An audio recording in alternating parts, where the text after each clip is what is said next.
Assalamualaikum warahmatullahi wabarakatuh. Selamat pagi anak-anak. Jumpa kembali dalam mata pelajaran produk kreatif dan kewirausahaan. Untuk pagi hari ini kita sudah memasuki kompetensi dasar yang ke-10, yaitu menganalisis laporan keuangan sederhana. Pada minggu pertama ini yang akan kita pelajari adalah laporan keuangan usaha.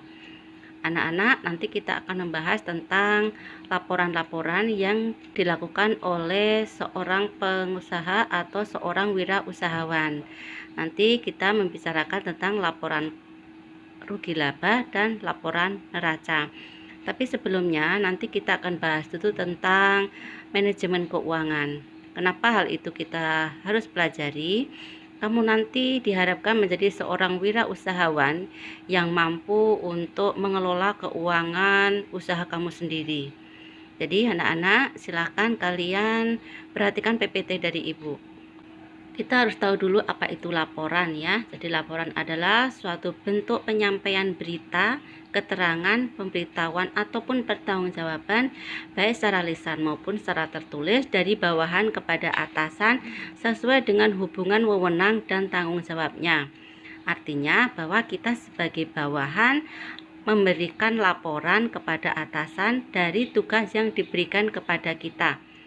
Seandainya kamu nanti sebagai seorang wirausahawan atau manajernya, kamu yang akan menerima laporan dari pegawai kamu atau karyawan kamu yang kamu berikan tugas dan tanggung jawab tersebut.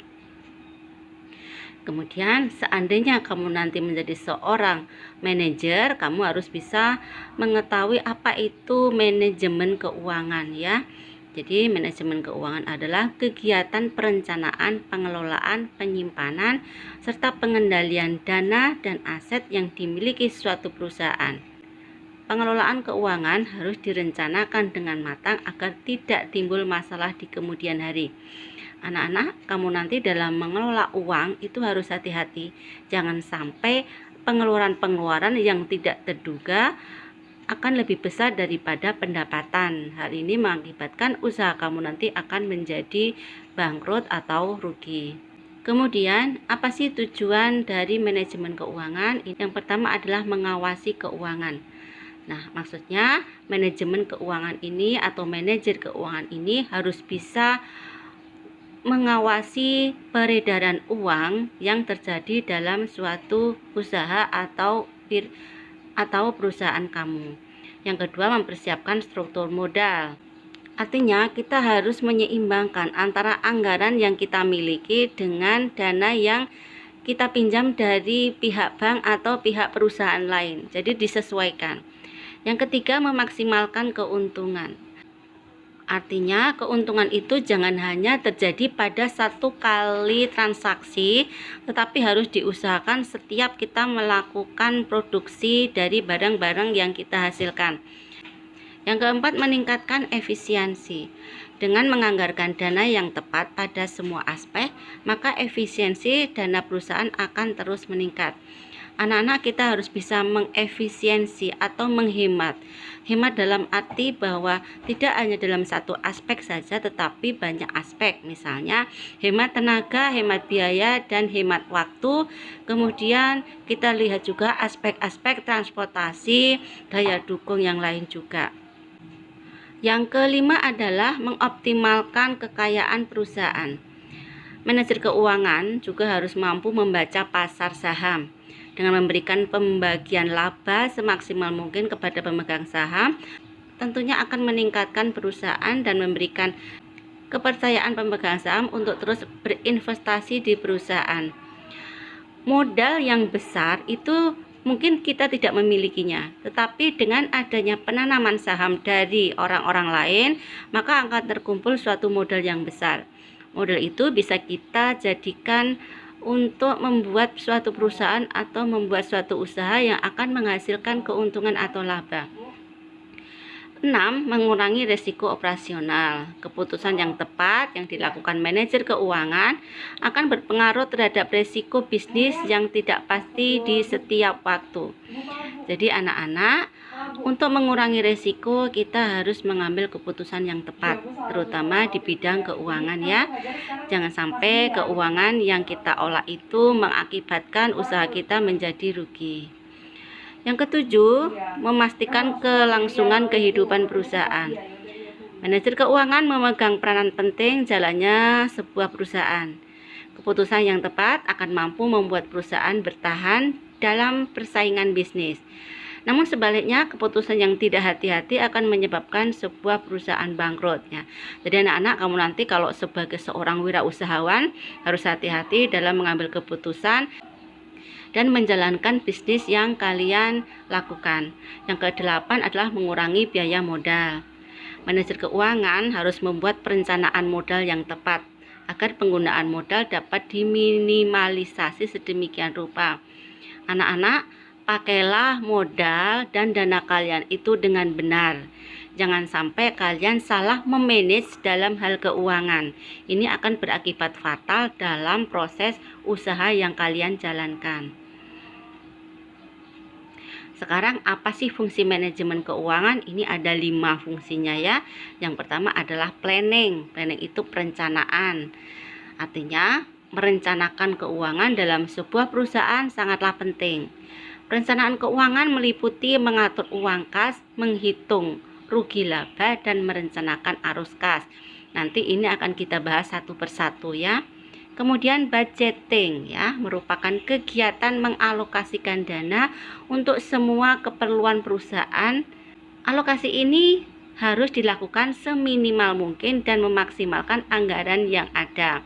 Nah, maksudnya bahwa dana yang kita peroleh atau yang kita miliki ini harus dialokasikan sesuai dengan keperluan perusahaan.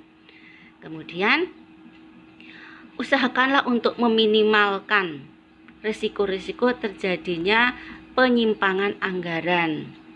Controlling ya, controlling ini adalah pengawasan. Jadi seorang manajer, terutama manajer keuangan, harus bisa mengawasi jalannya atau beredarnya uang perusahaan. Kemudian auditing. Auditing ini adalah pemeriksaan keuangan.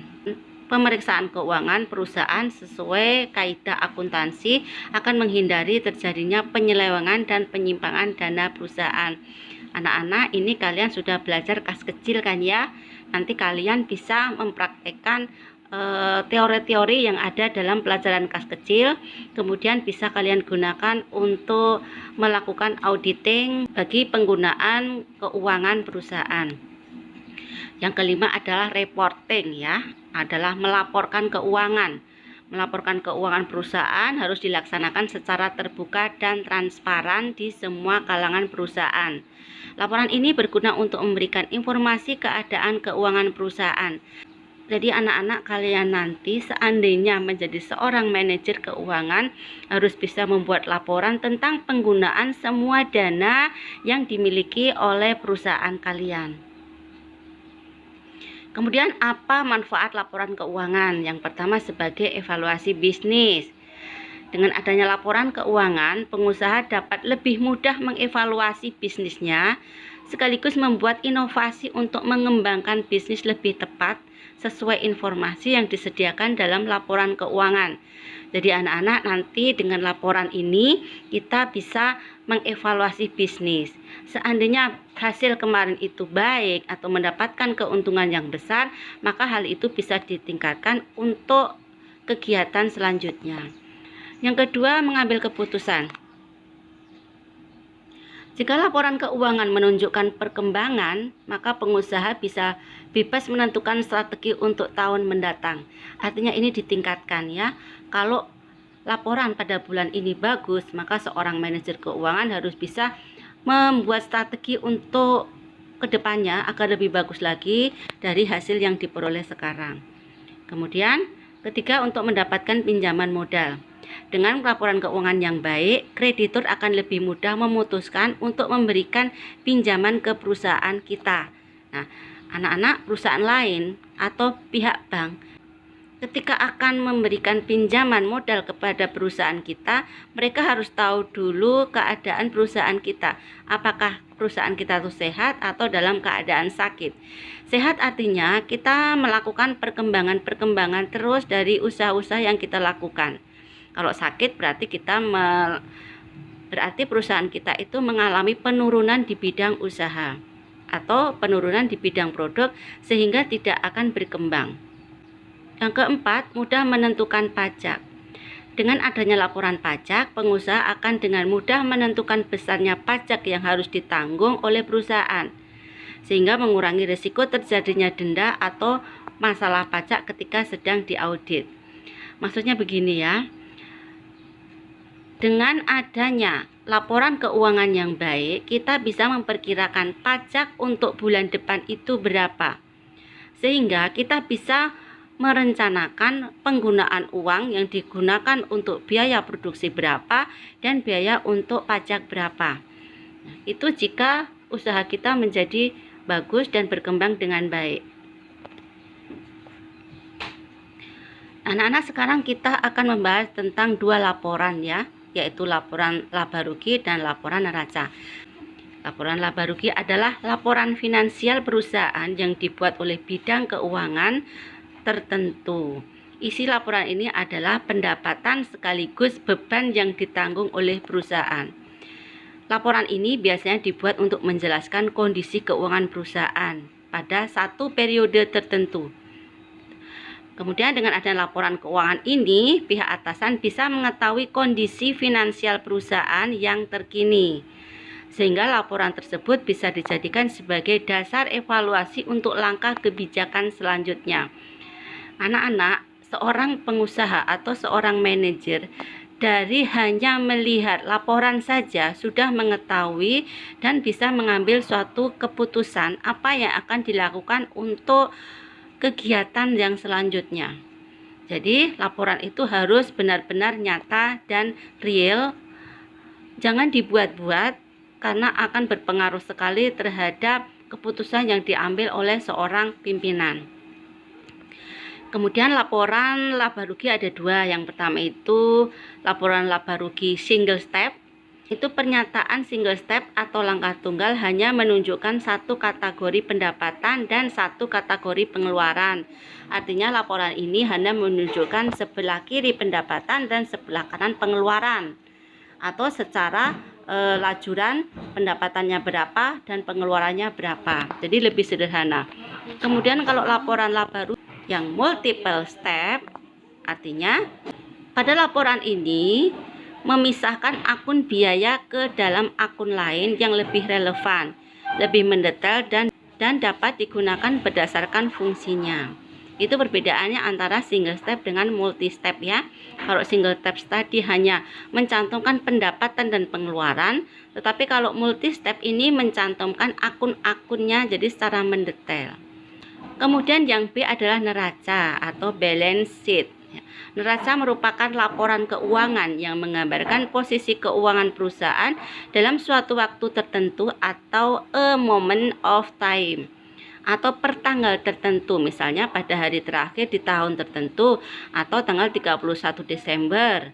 Laporan neraca menggambarkan posisi harta, utang, dan modal. Nah, sekarang ada 3 unsur utama dalam membuat neraca. Yang pertama adalah aset. Aset itu adalah kekayaan suatu perusahaan ya. Nanti akan dibahas tentang aset tetap dan aset lancar. Kemudian yang kedua adalah liabilitas. Liabilitas ini adalah hutang. Nanti yang akan kita pelajari adalah hutang jangka pendek dan hutang jangka panjang. Kemudian yang ketiga adalah ekuitas atau modal. Modal adalah pemilik atau aktiva perusahaan yang merupakan kekayaan bersih ya. Jadi nanti untuk menghitung modal itu kekayaan sama dengan hutang ditambah dengan modal, atau aset sama dengan liabilitas ditambah ekuitas. Anak-anak, demikian materi dari Ibu. Nanti silakan kalian catat ke dalam buku tulis, kemudian dipelajari dan dipahami. Jika ada yang belum jelas, kalian putar-putar kembali video ini sampai kalian paham. Jika ada yang mau ditanyakan, boleh disampaikan di grup WhatsApp pelajaran produk kreatif dan kewirausahaan. Nanti akan kita bahas bersama-sama. Kemudian materi pagi ini Ibu akhiri. Assalamualaikum warahmatullahi wabarakatuh. Selamat pagi.